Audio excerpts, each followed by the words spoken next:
4:20-15 পড়ছি আমি। হালেলুয়া, একটু মনোযোগ দিয়ে শুনবেন। হালেলুয়া। আমার নিজের যাহা তাহা আপনার ইচ্ছা মতো ব্যবহার করিতে অধিকার কি আমার নাই? না আমি দয়ালু বলিয়া তোমার চক্ষু টাটাইতেছে? এইরূপে যাহারা শেষে তাহারা প্রথম হইবে, এবং যারা প্রথম তারা শেষে পড়িবে। Hallelujah, hallelujah. প্রতিনিয়ত বাইবেলের বাক্য আমাদের প্রত্যেককেই ইঙ্গিত করে। কি করে? আমাদের প্রত্যেককেই ইঙ্গিত করে। আমাদের যে ভুল ভ্রান্তিগুলো হয় সেগুলো শুধরানোর চেষ্টা করে, আমাদের জীবন চরিত্রটাকে পাল্টানোর চেষ্টা করে। তাই তো নাকি? আদৌ আমরা আমাদের জীবনে সঠিক চলছি কিনা সেটা নিদর্শন করে দেয় এই পবিত্র বাইবেল, চিহ্নিত করে দেয় যাকে বলা।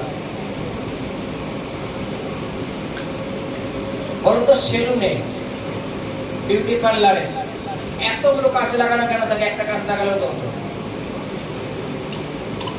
চারিদিকে কাঁচ থাকে তো নাকি? কোন দোকানে এত কাঁচ থাকে না, সেলুনে কেন থাকে? লোকে যে কোনো অনুষ্ঠানে যাওয়ার আগে তৈরি হওয়ার জন্য বিউটি পার্লার বলো বা সেলুন বলো, সে চারিদিক থেকে যেন নিজেকে দেখতে পারে যে কোথাও তো কোনো একটা ডিস্টার্ব নেই। তো যদি কোথাও একটু বেশি হয়ে থাকে ওই জায়গাটা আগে কেটে দাও, সামনে তো দেখতে পাচ্ছে না, আয়নার প্রয়োজন আছে নাকি? আজকে আমাদের জীবন শুধরানোর জন্য কিন্তু পবিত্র বাইবেল, জানো তো আমরা কি সৎ পথে চলছি কি চলছি না, সমস্ত বিষয় যদি বৃত্তান্ত দেখি আমাদের বাইবেলে লেখা আছে। কোন ব্যক্তি এটা বলতে পারবে না যে আমি বাইবেলের সমস্ত আজ্ঞা মেনে চলতে পারি। হয়তো সে বলবে দাদা আমি বাইবেলে 2 রকম আজ্ঞা পেয়েছি, আমি 2 রকম আজ্ঞায় মেনে চলব। বাইবেলে 2 রকম বাদে আরো 10 রকম আজ্ঞা দেওয়া আছে, ভেবে দেখো তুমি সেগুলো মেনে চলছো কিনা। হালেলুয়া। এখানে বলছে দেখো, একজন মালিক তিনি বলছেন আমি আমার নিজের দ্রব্য আমি কাকে কিরূপ দেব এটা কি আমার অধিকার নেই? না আমি দয়ালু বলিয়া তোমার চক্ষু টাটাইতেছে? বাইবেলে লেখা আছে যে এইরূপ যে যাহারা পরে তারা আগে হবে, আর যারা আগে তারা পিছে করিবে। হালেলুয়া। বুঝি সিস্টেমটা বুঝি? হালেলুয়া। চল আমি একটা উদাহরণ দিয়ে বুঝাচ্ছি। বাইবেলে একটা ঘটনা লেখা আছে যে একজন ব্যক্তি, তার একটা দ্রাক্ষা ক্ষেত্র ছিল। দ্রাক্ষা ক্ষেত্র বুঝি আমরা? কালো আঙুর ফলের বাগান, কালো আঙুর ফল, তার দ্রাক্ষা ক্ষেত্র বলে। একজন ব্যক্তির দ্রাক্ষা ক্ষেত্র ছিল, তার ওই জমিতে মানে সাফ সাফাইয়ের জন্য তার কিছু কর্মচারীর প্রয়োজন আছে। সে সকাল 6টার সময় বাজারের তেমাতা মরে গিয়ে দেখছে 2জন লোক বসে আছে। তারা বলছে, সেই ব্যক্তি সেই মালিক তাদের বলছে তোমাদের কাজ নেই? তা বলছে না। বলছে এক কাজ করো, তোমরা কি আমার দ্রাক্ষা রসের বাগানটাকে একটু পরিষ্কার করো, তোমাদের বেতন কত? তারা বলছে 1 সিকি। কত? 1 সিকি। 1 সিকি মানে 25 পয়সা। হালেলুয়া। 1 সিকি। তা বলছে ঠিক আছে তোমরা কাজ করো, যেমন কাজ করো নিয়ে 5টার মতো কাজ করো, তোমাদের আমি 1 সিকি দিয়ে দেবো। তারা 2জন চলে গেল। ঠিক 8টা 8:30টার সময় সেই মালিক আবার সেই মোড়ের মাথা যখন গেছে দেখছে আরো 2জন লোক বসে আছে। তাদের বলছে বসে আছে কেন? তো বলছে আমাদের কাজ নেই। বলছে যাও আমার দ্রাক্ষা ক্ষেত্রে যাও, তোমাদের যা বেতন হয় আমি দিয়ে দেবো। ভালো কথা। মালিক আবার যখন 10টা 11টার সময় মোড়ে মাথায় এসছে, তখন দেখছে আরো 2জন লোক বসে আছে। তা কি বলছে তোমাদের কাজ নেই?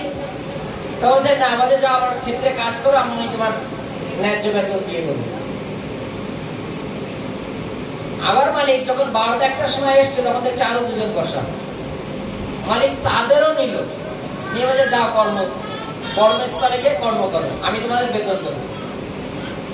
হালেলুয়া। এই যে 6টা 8টা 10টা 12টা, এই যে 2জন করে বারবার আসা।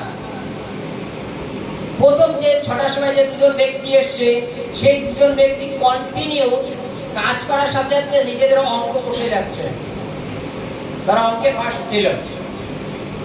যদি আমাদের চারা না দেয়, যদি আমাদের চারা না দেয়, আমরা সকাল 6টা থেকে বিকেল 5টা পর্যন্ত কাজ করে যদি আমাদের চারা না দেয়, তাহলে এরা 8টার সময় আসে, তাহলে এদের নিশ্চয়ই 2 পয়সা হলে কম দেবে, 23 পয়সা। যারা 10টার সময় আসছে তাদের দেবে 20 পয়সা, তাই তো নাকি? আর যারা 12টার সময় আসছে তাদের দেবে হয়তো 15 পয়সা দেবে, কারণ তারা হাফ বেলায় কাজ করে, তারা অঙ্ক বসে যাচ্ছে। আর যদি প্রথম জনকে 1 সিকি দেয়, তাহলে ভেবে রাখো পরের জনকে 30 পয়সা দেবে, তারপরের জনকে 35 পয়সা দেবে, তাহলে আমরা কত পাবো? 40 পয়সা। বড় অঙ্ক, বুঝো তো নাকি? আর তাহলে আমরা কত পাচ্ছি? 40 পয়সা। এই দিক থেকে গেলেও আমরা বেশি পাচ্ছি, ওই দিক থেকে গেলেও আমরা বেশি পাচ্ছি। অঙ্ক কষা হয়ে গেছে, কারণ আমরা বেশি কাজ করছি, মানে সকাল 6টার সময় কাজ করছি। যখন কর্ম হয়ে গেছে, মালিক ম্যানেজারকে ডেকে বলছে, ম্যানেজার একজনকে ডেকে ডেকে মাইনে দিয়ে দাও। যে 12টার সময় এসছে তাকে বলছে, এখানে আসো, এই নাও তুমি 1 সিকি নাও, নিয়ে চলে যাও। 1 সিকি করে দিল, তারা চলে গেল। তাহলে ভেবে রাখো লাস্টের লোকে যারা প্রথম সকাল 6টায় এসেছিল তাদের মধ্যে কি ভাবনা আসতে পারে।